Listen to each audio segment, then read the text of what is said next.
ஒரு அழகான கிராமத்தின் அருகே ஒரு சிறிய காடு இருந்தது. அந்த காட்டில் மன்னி என்ற ஒரு குட்டி கரடி வாழ்ந்தது.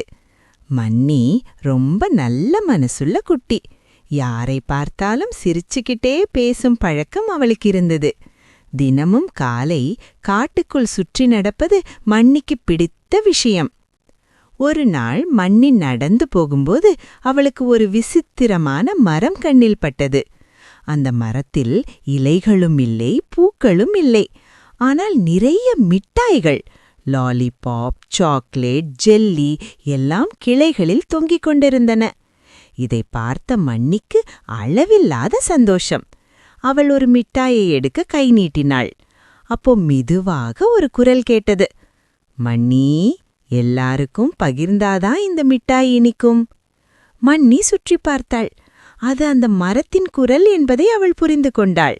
உடனே மன்னி தனக்காக மட்டும் எடுக்காமல் தன் நண்பர்கள் முயல், அணில், யானைக்குட்டி எல்லாரையும் கூப்பிட்டாள்.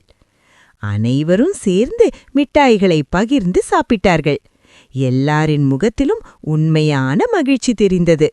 அப்போ அந்த மிட்டாய் மரம் மெதுவாக பொன்னிறமாக மின்னி ஒரு சாதாரண பச்சை மரமாக மாறியது. மன்னி அன்றே ஒரு முக்கியமான விஷயத்தை கற்றுக்கொண்டாள். பகிர்ந்தால்தான் சந்தோஷம் அதிகரிக்கும்.